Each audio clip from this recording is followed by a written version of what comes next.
Yes. Lucas, I'm Kevin Ramsey. You and I met when we first started. Yes, Councillor. Councillor Greenberg. This is Councillor Mitchell. And Philip Brown from Charlton. the mayor, How are you? Philip Brown, and Councillor Drong is online, and our deputy CEO is online, Tina. Can we see an image of Councillor Duran? No. Huh? Councillor Duran, are you there? The phantom councillor? Are you going to hear me? Yeah. Okay. Thank you very much for joining us. We call the meeting to order. Any of the conflicts of interest? None. See none. Approval of the agenda? Good. Moved by. I have a question. Oh yes, go ahead, Councillor. I'd like to have 2 items to the agenda. Go ahead, sir. The 2 motions that were presented at the last committee meeting, I'd like to discuss them. That's going to be brought up under business horizon from the. Well, we'll do that because there's a presentation from Lucas, so I don't want to hold up Lucas. We'll deal with after Lucas' presentation. In all fairness and respect for him. Yeah. Okay, Lucas, he's going first anyway. Yeah, I know, but Yeah. I want to get into these 2 items. So 2 motions that were brought to the committee, and the second item is the position of the integrity officer. Oh, we're at one. Okay. Yeah, Okay. that was supposed to be. I'll get into that Yes. later. So the integrity There was officer. some follow-up information. Pardon me? Was there some follow-up information forthcoming? Okay. Okay. So approval of the agenda? Yes. Mayor Brown and second by Councillor Trio. Approval of our last meeting. Minutes? Minutes? Approved. Approved? Yeah. Councillor Rivard, second. Okay, Business horizon from the minutes, Tim. yes, go ahead, your worship. So, as Councillor Trio mentioned, that he wants to bring up the issue of the two motions that were passed at the last meeting. Yes, sir. I think we covered that under committees of council, but if he wants to bring it up again, because under committees of council, that's in a rules and procedures bylaw that was passed in 2018, that covers that issue. The other issue, Mr. Chair, strategic plan and official plan update, it is going out to tender, the RFP has been gone out again, it went out again. Okay, could I just ask the DCAO, is that also going to, are we looking at posting it on the FCM, Federation of Canadian Municipalities, that RFP? But Deputy CAO? Tina, you there? Oh, Yes, sorry, had to click. I can check with our controller to see what are the modes where these have been posted. I would assume there's been a broad spectrum and a broad sweep as was indicated and requested when we did post, but I'll double check for that specific site for the mayor. And DCO Lococo, there's also the Canadian Planners Institute. That's another website that we should post this RFP, or maybe it has been. Could you verify or follow up? Yeah, it's my understanding that for the official plan portion that it was posted through planning professional mechanisms, but I can definitely again just confirm for you where things were posted and report back. Thank you, Mr. Chair. Thank you very much, Tina. Okay, let's get right into this. We got a presentation from the Youth Engagement. Lucas MacArthur. Lucas, you're free to go, my friend. Thank you very much. Good afternoon, Strategic Priorities and Intergovernmental Cooperation Committee. My name is Lucas MacArthur, and I am the chair of the Charlton Youth Engagement Committee, and have been for about a year and a half now. So have been with this committee, and as you know, we meet monthly to discuss issues facing young people in Charlottetown, as well as looking at ways that we can encourage young people to become involved in the municipal politics process, as well as ensuring that a youth voice is heard, and if we hear issues that we believe are facing young people, it is our responsibility to ensure that council is made aware of those. Since our committee was newly reformed last spring, as we had a number of members that were either resigned or moved on to other opportunities. And we now have a group of 7 from diverse backgrounds that contribute to very fruitful discussions at the committee level. And we are looking forward to some events that we're planning on hosting later in the spring, but also had hosted an event in the fall of last year that I'll talk to you a little bit about, just to give you a little bit of an overview of our activities to date. Over the summer, last summer, our committee familiarized itself with issues facing young people in Charlottetown. As councillors would recall, previous iterations of our committee have provided reports and recommendations to council, one in 2015 and one in 2018, where these groups produced public-facing reports that contained a variety of recommendations.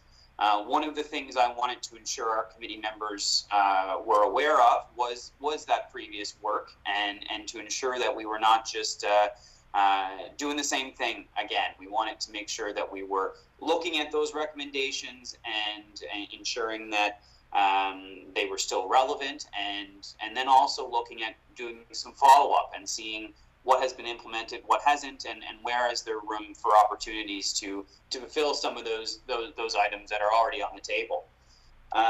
With that being said, our committee is now in the process of a comprehensive review of all those recommendations, both from a 2015 and a 2018 report, and are doing follow-up to see where those items are at, and to see what opportunities there are to fulfill some of those, and ensure that those recommendations weren't just thrown out into the air and nothing's been done with them. From that review, we also identified some priorities that we wanted to work on throughout the year, and some of those included a jurisdictional review of municipal services and how it relates to mental health. We have some committee members on our committee that are very keen on looking at mental health and how it affects young people, and how the city and how cities across Canada have been becoming involved in that discussion. We have just finished looking at a review of some municipalities in Canada and in Atlantic Canada in particular, and we intend to bring some recommendations forward on that subject to the Strategic Priorities Committee, and hopefully then on to Council. Another item that we identified that we wanted to ensure that we were addressing was, we found a lot of young people in Charlottetown, and I'm sure this extends past youth, and I'm sure many councillors also experience this, is many aren't familiar with what falls within the jurisdiction of the city, what falls within the jurisdiction of the provincial government, and what falls in the jurisdiction of the federal government. In order to address that, we thought it would be important to provide information to young people on that subject. And what we did was we partnered with Fusion Charlottetown, another group that's focused on youth issues in Charlottetown, to host an event. And we held that in the fall of 2021, where we first did just that. We broke it down for the participants. This is what the city's responsible for, provincial, federal governments. And then we went a little further and talked about how to become involved in the political process. We gave information on the various standing committees and advisory committees of the city, and then also gave information on municipal elections and the time frames and such related to that. That was a very successful event, and we were happy to partner with another group in Charlottetown that has similar goals and similar purview as we do. Then from that, we also in the fall, in early summer, did focus on the short-term rental regulation discussion and how that involves young people. through that, our committee was reviewed quite a bit of material provided by the city, as well as attended the public meetings and the public engagement sessions on that. From that, our committee did at our committee level did make a motion to encourage the city to adopt either scenario 1 or 2.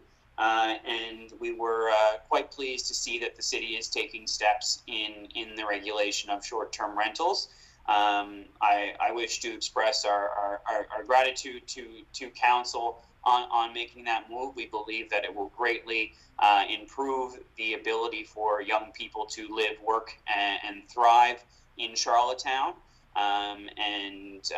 We thank council for taking the steps to do that. We believe that this is a great first step in building up our communities and letting young people lay down roots in the city.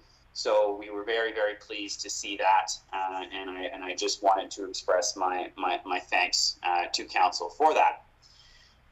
From there, we on top of all of that, we, as I mentioned, started our comprehensive review of our recommendations, and another one of those recommendations was to find more opportunities for young people in Charlottetown, especially those working in Charlottetown, to come together and to share best practices and to meet each other.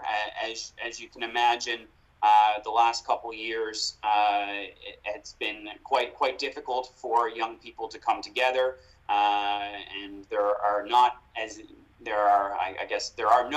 opportunities to do that. Previous years, before pre-pandemic, there would be Charlottetown Chamber of Commerce mixers, as well as other sorts of under 40 business opportunities, and we've really seen a complete drop in that. We reached out to other organizations like the Chamber to see if anything like that's on their radar, and it wasn't. So we thought that as the Charlottetown Youth Engagement Committee, one of the things we could do would be to look at bringing young people together, young business leaders together, young entrepreneurs, and to host an event that would allow all those people to be in the same room. So in May of this year, our committee does have preliminary plans to host an event in partnership with the Startup Zone, where we would invite young people in Charlottetown to come together and to share best practices, to share how they've navigated the pandemic while being an entrepreneur. And from there, we've also identified certain businesses and young entrepreneurs that will be presenters at this event, highlighting things from, we have some new businesses that have just recently opened up in downtown. We've had we're having a speaker come in and talk about how they've adapted from the pandemic and how they've continued to let their business grow. We will have some speakers that are newcomers to Charlottetown and to Canada, and how they are working and how their businesses operate. So we're quite excited for that event, and we're in the planning process now. One of the reasons for our presentation today is to advise the Strategic Priorities and Intergovernmental Cooperation Committee that we will be submitting a budgetary ask for some funding for that event. It's my understanding that because the event is occurring, it's in May, which is in the new fiscal year of the city, that we would be waiting to make that ask in your new fiscal year. So information will be forthcoming to your committee on that, but we estimate it will be around probably around $800 to $1,000 is what we'll be asking for that event. But I intend to submit a more detailed budget to your committee in order for you to have a review of that and to go from there. Other than our event that is in the works, we intend to have a report prepared by our committee as a result of a review of those recommendations from 2015 and 2018. We will submit that to the Strategic Priorities and Intergovernmental Cooperation Committee so that you would have a better understanding of what we're seeing out there and what areas and that we believe need to should or are still to be addressed by council. Other than that, our committee is also has discussions when items come up, and we are particularly keen on following what we're hearing from young people, whether it's on social media or in traditional media. We're looking at issues that are affecting young people and seeing where our committee can come in and help address those. One thing that I would like to pass on to this committee and also hopefully to other councillors is that when there are issues that you believe will affect young people that are forthcoming to council or decisions that you're looking at making that may have an impact on young people, we are always there as a sounding board, as a group that you can consult with, and we would be happy to have those discussions with this committee or with any councillor if they ever have questions on how they believe something would impact youth in Charlottetown, and we'd be happy to provide our perspective on that. Other than that, I simply wanted to give you a quick overview of our work to date, and again thank the Strategic Priorities and Intergovernmental Cooperation Committee for making this standing committee a priority of council, and we believe that the Youth Committee is an important cog in the wheel. And we hope to be continuing to serve council in providing our perspective on issues that are facing young people in Charlottetown. So thank you for the opportunity to give you that information today. And if you have any questions, I'd be happy to answer them. First of all, thank you very much for the very informative work you're doing. And it seems to be very exciting with your program you wanted to start in May. I think that's a good idea. And as I said, we'll certainly try and be on board with everything that's going on in the city, because the youth is our future, as you know, and we all know. But at the same time, we're looking forward to keep working with you. And you and your group seem to be doing a great job so far. Thank you, Council. So, does anyone have any questions for Lucas? Councillor Trio? Thank you, Lucas. Good synopsis as to some of the different challenges that you're working through, that youth are working through, which is certainly, if you look at the challenges that going through the pandemic over the last 2 years, I think all demographics face those challenges. It's been very challenging for small business, as you pointed out. It's going to be very interesting to see how things unfold as we try to get back to what normal is, if that can ever be achieved again. Maybe it's a new normal, but certainly from a business perspective, small business, I'm very interested in some of the initiatives that young people are looking at in terms of getting into small business, getting into business, and helping them navigate through the challenges and to see what the possibilities are. I think there's many possibilities. Small business, I mean, we often hear from Chamber of Commerce, they'll say small business is the backbone of our economy. Well, small business is the backbone of any economy, in any Western democracy for that matter. So I would be willing to work with you and your group to try to face those challenges and to break down those challenges and to see what can be done to transition into having more young people being involved in small business and getting them started and hoping that they have longevity.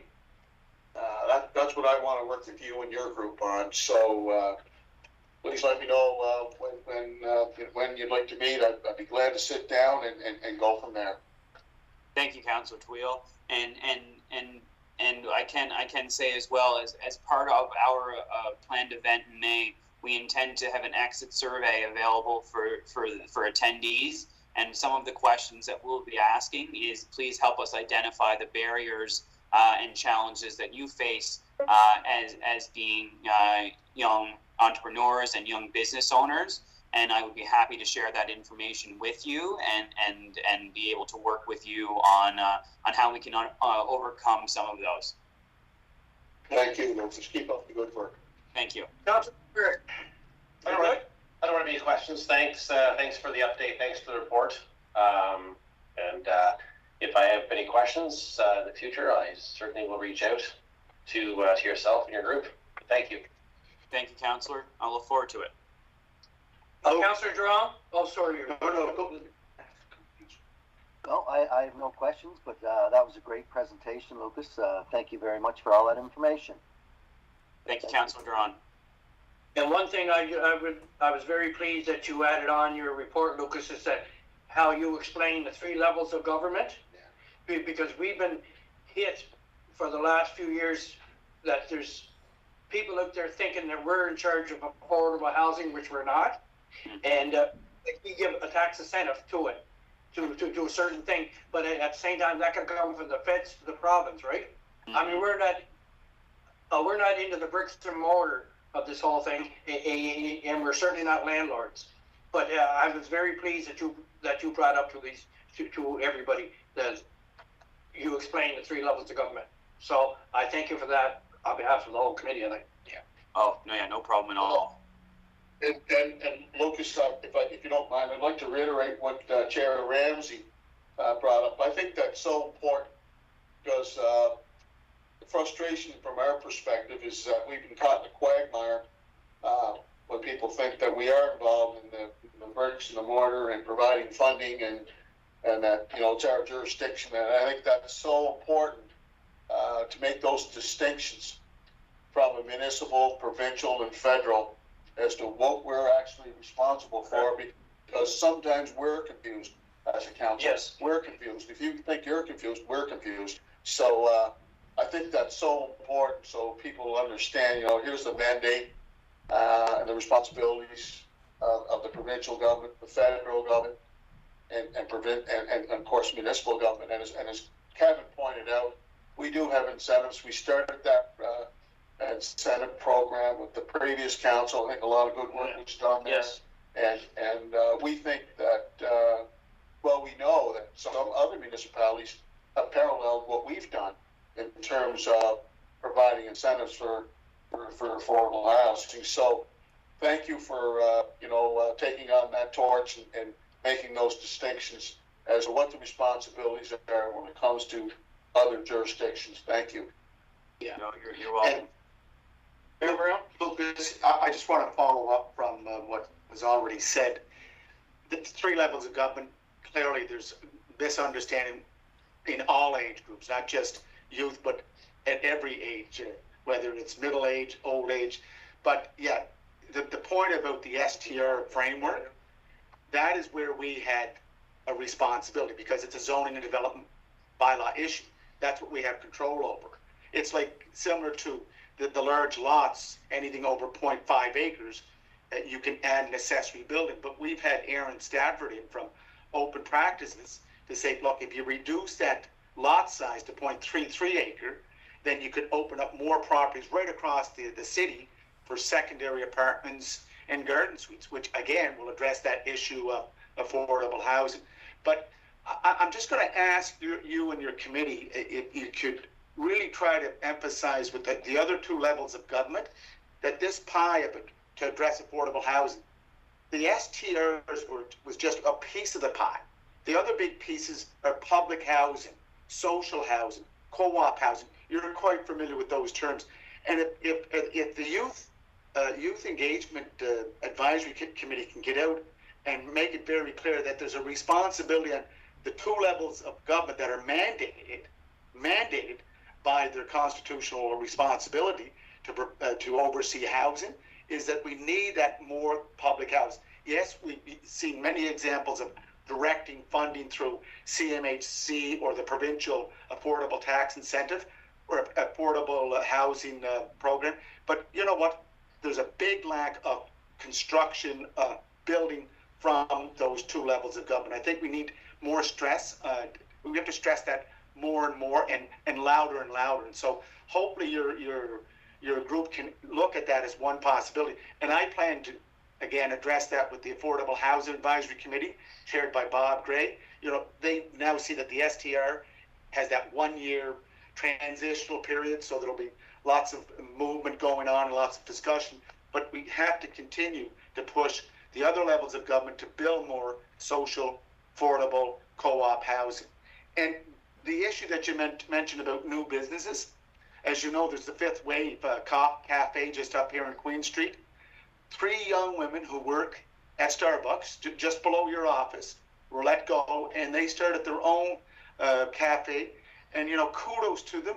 But I think we just have to get out and tell more residents, more people that they're in business, because I do drop by and it's been a struggle, a huge struggle to keep the doors open, and hopefully we'll be able to support not only Fifth Wave Cafe, but all those new businesses with young entrepreneurs, with new immigrant entrepreneurs, and the list goes on. And I think you're hitting it right on. But the last point I want to say, that if you're looking for money for this symposium or this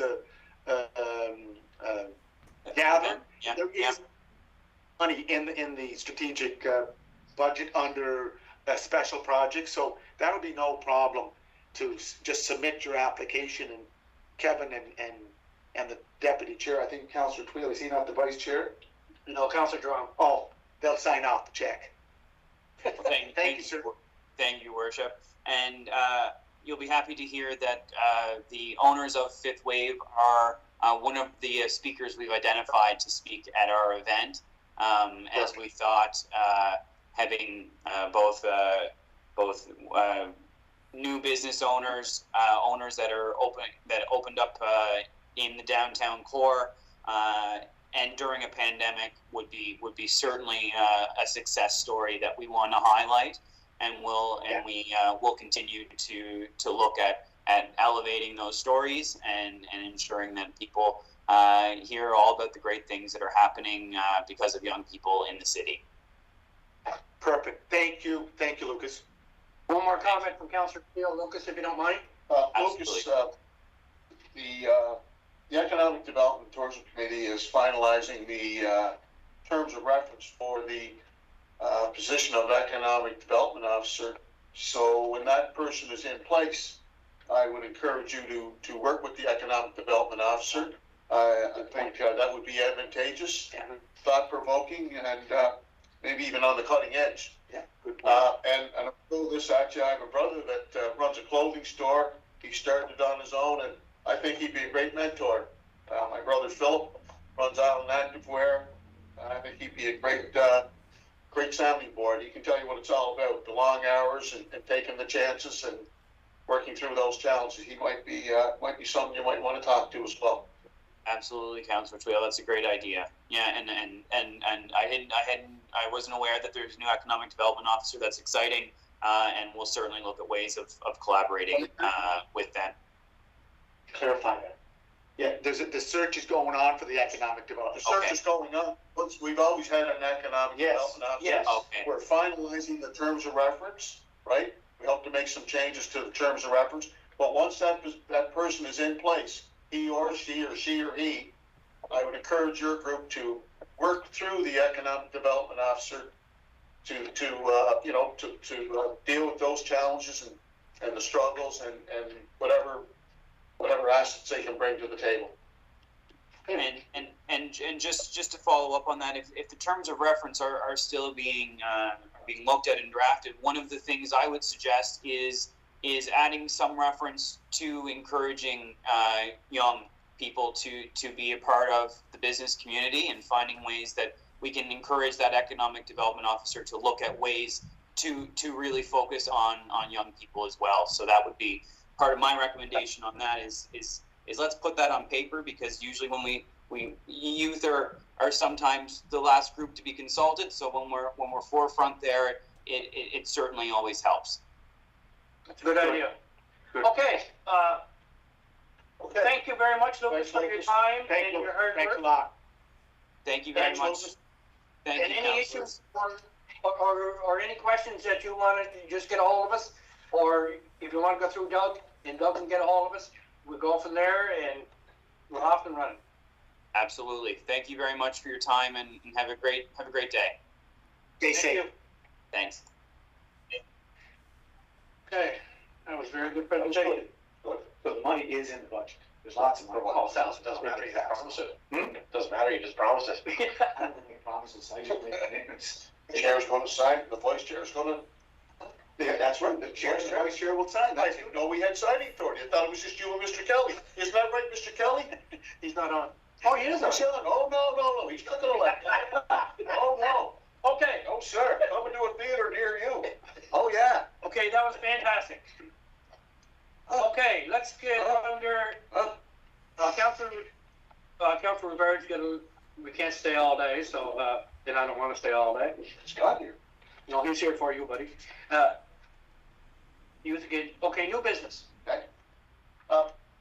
Councilor Twill. Thank you. Last committee meeting, I put two motions on the floor, and the committee supported those two motions. And I guess what surprised me was, well, I shouldn't be surprised, it's been around long enough to know that I read the cheers and jeers section, and obviously someone from City Hall talked to the author of Cheers and Jeers and said that what we brought up at our committee is, basically I'm paraphrasing, is a non-starter, that it's not the mandate of this committee, or it's not going anywhere. And then whoever was talking to the author of Cheers and Jeers encouraged them to phone the CAO. Subsequently, the CAO does an interview with the Guardian, and the CAO rules our motion out of order. So I guess I'm somewhat bewildered. What? Bewildered? No, not bewildered.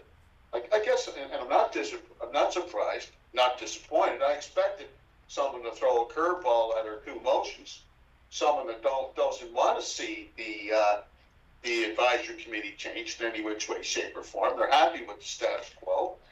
We gave good reasoning for wanting to have all members of City Council consulted prior to any recommendations are made to Council.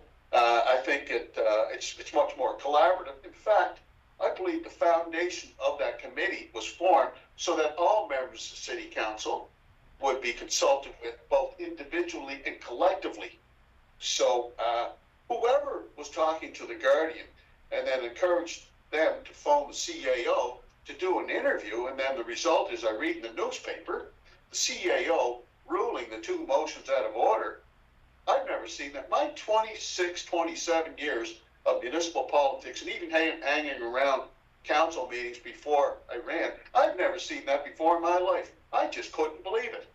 Like, what kind of a game's being played here? So what I'm asking for, Deputy CAO, I would like you to do some type of inquiry to see how this whole thing originated and how it unfolded, and it's in the newspaper.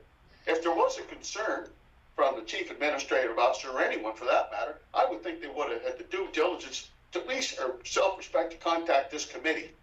We put together two motions as a committee to forward it on to council, whether it's done to council or forward it on to the advisory committee, to my mind, we are a legitimate body, we are a recommending body, and that's what we were doing. And we had unanimous support. So to have that end around done, from someone talking to the Guardian, and then phone the CAO, and then the CAO, there's a great big expose in the Guardian. People were outraged. The comments I got from the community, people are really upset, saying, "What's going on here?"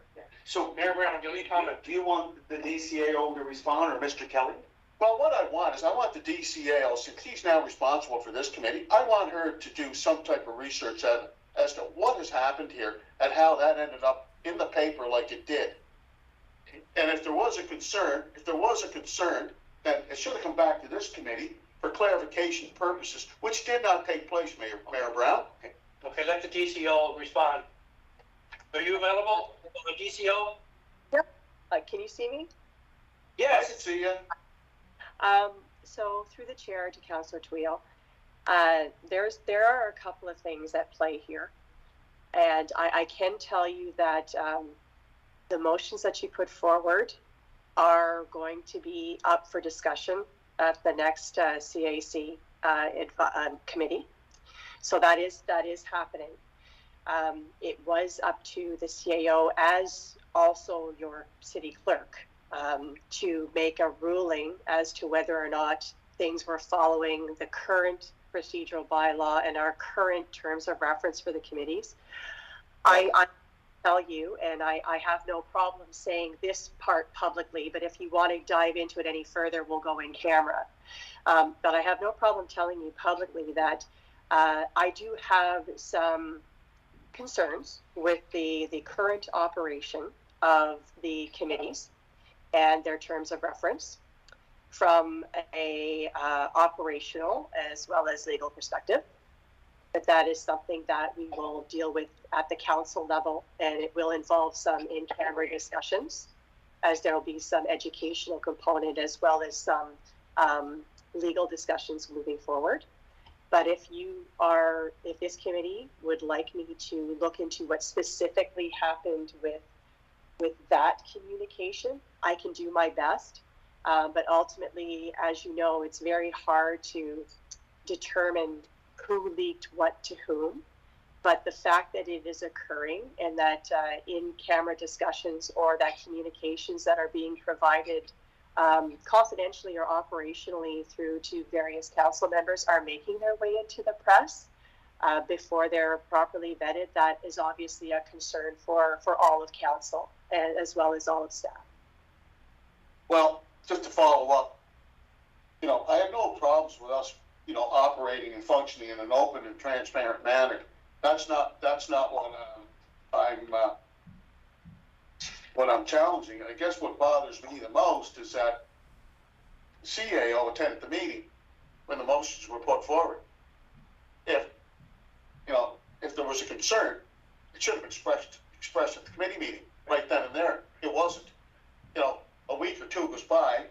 The Guardian reported on our committee meeting as to, being the first motion, all members of council being consulted, which is a reasonable request. And the second motion was Councillor Rivard and Councillor Bob Duran to become members of the advisory committee, to have a fresh set of lens on the committee, so to encourage more participation from all members of council. Once again, that was the essence of the formulation of the advisory committee. So what really bothered me was someone's talking to the Guardian, didn't have the courage or the guts to put their name to the article, used the media, and then had the media phone Mr. Kelly.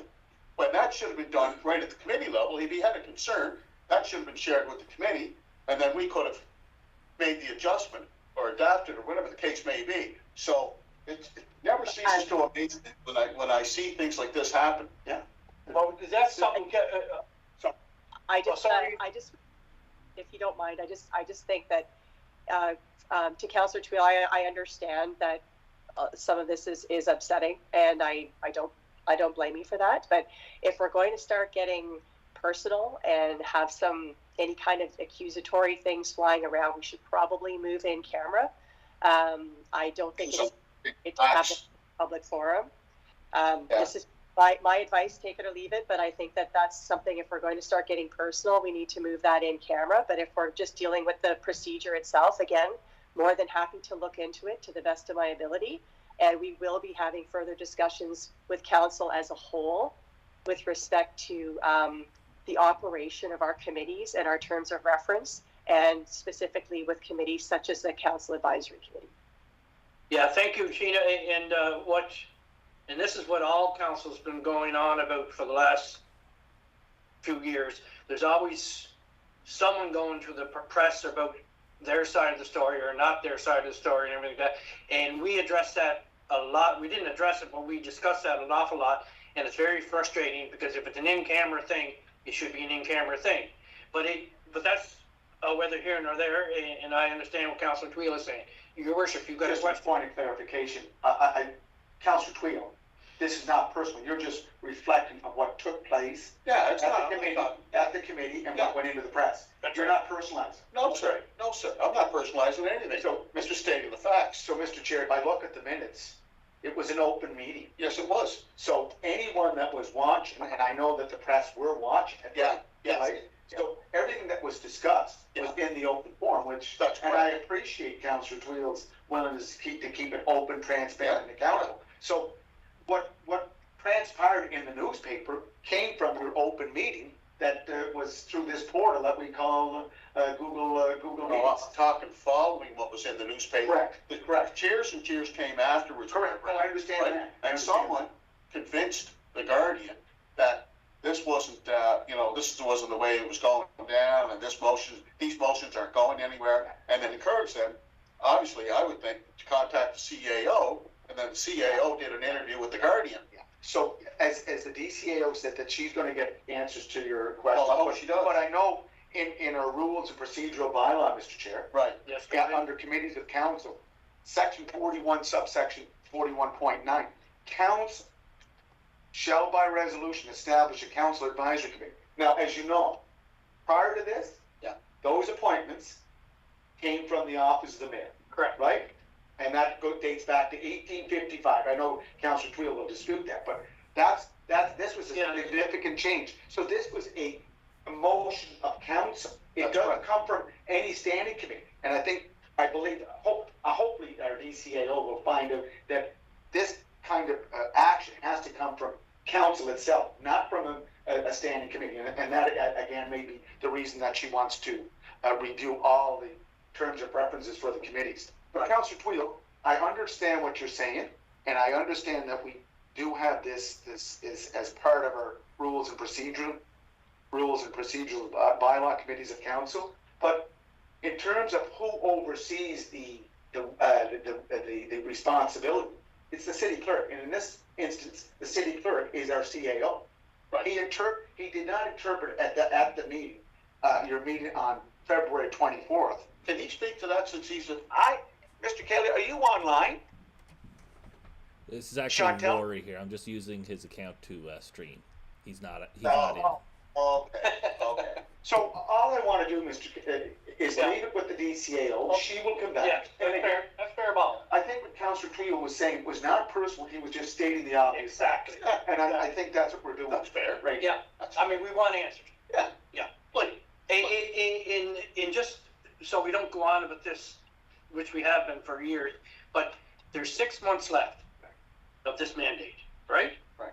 So in order to put Kevin Ramsey in there or Mitch Tweel there and all that, that's not gonna solve anything, because I can't see you changing any of the committees for 6 months here on.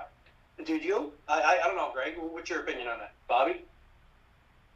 I already stated my opinion on the CAC. I'm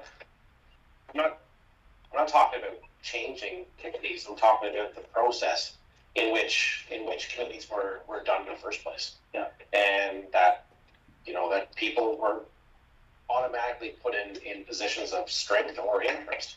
And like I said, I have a fundamental problem with the process. And then the unwillingness of that group to want to change. I mean, so again, it's not about changing committees or anything like that. To me, it's about fixing a a broken process to ensure that it's done properly moving forward. And I don't think it was done. I don't think it was done properly and in good faith. It's common sense too. Like it won't take too hard, no matter who sits on CAC. Yeah. I mean, to sit down with each councillor. But like that's only common courtesy. It's respect. Yeah, It's a respect. but at the same time, we all got to say, well, we're not going to get everything we want either. No, Right? But it only takes 5 minutes to, like to sit down with Kevin Ramsey and say, what would you prefer, Kevin? Yeah. I mean, this is your strong point, and these are your weak points. I mean, that's an easy one. Yeah, That's an right. easy fix. I understand what you're saying, but I didn't think the system was broken.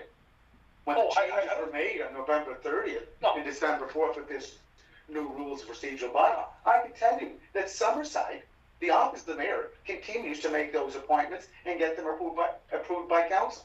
The community, the town of Cornwall, the office of the mayor continues to make those appointments and gets the approval from council. And the same with Stratford. Those are the 4 big communities. Well, how come we're told that through the MGA, Well- it has to be done? You tell me, I wasn't around the table. I mean, but like these other four And four again, places that you mentioned, well, the 4 places, the 4 areas, the 4 communities represent the 4 big communities on. so we're the only ones following the rules, then, basically. No, we're not, the rules, MGA. obviously the rules that exist in Summerside, the city of Summerside, the town of Cornwall, and the town of Stratford meet the MGA. There's nothing that. What I'm asking, oh, sorry, Just finish. DCI. So all I'm saying, Mr. Chair, Yeah. this is going to be looked into. But again, when this was discussed, Councillor Tweed, when this was discussed, I remember when we made our first appointments. You got up in that chamber, and you looked at those committee members and said, "I want to thank you, committee members, for addressing my concerns," and that was loud and clear. Now we get it, as Councillor the chair said, we're not getting everything we want, and there's some friction. But no, it's not a question. Just let me finish. Just let me finish. Let me finish. You can. And Councillor Ramsey, that's why with this system or this procedure that we have set up now, it allows for shared responsibility, shared decision making, and shared consequences. This is the consequence of us trying to work together as a collective. Okay. No, you know what, the first time round, Yes. Mayor Brown, I told you this, it worked. It worked in that we were all consulted. The second time round, it didn't work because we weren't consulted, right? Yeah. You know, and I mean, it was like, well, 2 or 3 got together, made the recommendations, Brevard's gonna be moved from planning, just let me finish. Brevard's gonna be moved from planning, he's gonna do this, Tweel's gonna do that, we're gonna stack the committees here, stack the committees there, and bring the resolution into council, there's your take it or leave it resolution. So the spirit and the foundation and the essence of that committee, which I supported, was we would collaborate. There would be a collaborative approach, we'd be consulted, so that, yes, you're not gonna get everything you want, but you don't stick people where they're in a precarious or vulnerable position, and there was true spirit of cooperation, right? And I think that's a good thing, I really do. But it didn't work in the second round. It did work in the second round, and I think that's where the frustration stems from, Mayor Brown. So when you have council, you know, in order to build a cohesive council, right? In order to build a cohesive council, then all members are collaborating, both individually and collectively. That's how you build a harmonious council. Okay, the deputy, As you know, Council. It didn't happen. As you know, you said, this council, this one's 26 years. Hold on. Okay, 26 years. And I know, Mr. Chair, in those 26 years, the office of the mayor made those appointments in a very consultative process. Then we changed it in 2018. Now we have a situation where it's not working. No, it's not. There are more people have said to me, the provincial government should change this MGA and make it that it goes back to what it was traditionally from the office. What's wrong with consulting with all members of council? That's what the office always did. What's wrong with it? Why not have that collectively sitting around the table? Okay, we have to go, Deputy CAO, sorry, but Sorry about that. go ahead. I think that we need to kind of rein this in and get back on topic. I'm going to make a short summary, which you can agree or disagree with. But what I'm seeing are 2 issues at play. One is dealing specifically with what happened with the two motions to which Councillor Tweel is referring. The second is more of a comprehensive review of the overall functioning of council and committees and the terms of reference and the appropriateness of same, both of which are being looked into under my auspices. And I can guarantee you that they are going to be coming back with some discussion and recommendations in the not too distant future. So I'm hoping that that can put this particular discussion to bed for now. Yes. And let me know if that comes off what you'd like to see done. Thank you. Okay. Can I follow up? Yeah, but hurry up. We have some people going there. Thank you, Chair Ramsey. Thank you, Tina. I just want to make sure that we're all consulted with. Yeah, that's not too much to ask. No. Okay.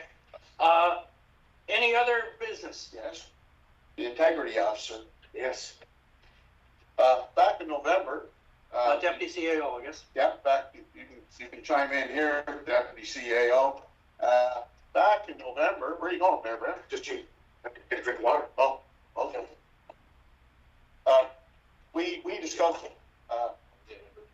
We discussed the position of the integrity officer, and the committee back in November requested and was given a directive to the senior administration to do a jurisdictional scan as to what the responsibilities and mandate would be for the integrity officer. And since November, we haven't received that information.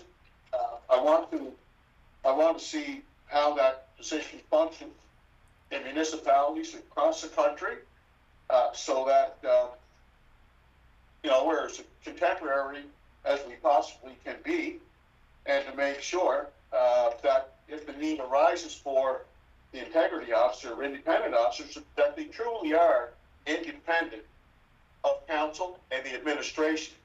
So, with all due respect, Deputy CAO, waiting now for 4 months for that information, and I was looking for, evidence-based results and a comprehensive synopsis as to how that position would function. Thank you, Chair Reed. Okay, you're welcome. Could you look into that, Deputy CAO, and get back to us? Definitely, Chair, to Councillor Tweel, I will definitely consult with the CAO and see where we are with that process and the direction we're going, and get back to you with it, in the very least, an update at our next meeting. Excellent. And please, I'm adamant about a jurisdictional scan in other municipalities across Canada and how that function On the integrity office? Yes, and how that position functions, and how independent it is from council administration. I think that's so important. And again, I reiterate, I'm looking for the evidence-based results and a comprehensive synopsis. And Mr. Chair, just to add on to that, because it's in the MGA, it's a requirement, I believe, that's where it's stemming from. Could we ask the DCAO if Rob Philpott, who is the CAO of Summerside, what process are they using to engage the integrity officer? Because that would be a comparable jurisdiction to do a jurisdictional scan. You're right. Thank you, sir. Okay, you have all that recorded, Deputy CAO? I'm sure it's being recorded, but I have taken note of it, and we'll be looking further. And just to reiterate, and I believe I mentioned this when we did discuss it back when I first started in November, that there are going to be jurisdictional nuances because the legislation that governs is provincially based. So just understand that it may not be as much of a direct comparison as you might be anticipating, Councillor Tweel, but in the very least, we can give you the flavor of what's being done. Excellent. Okay. Any other business? No, Mr. Chair, that's very. Oh, Mr. Chair, It was a good meeting, Mr. Chair. Could I have a motion to adjourn, please? Moved by Mayor Brown, seconded by Me. Councillor. Councillor Duran. Okay, Bob. The Phantom Councillor, thank you. Okay, thank you very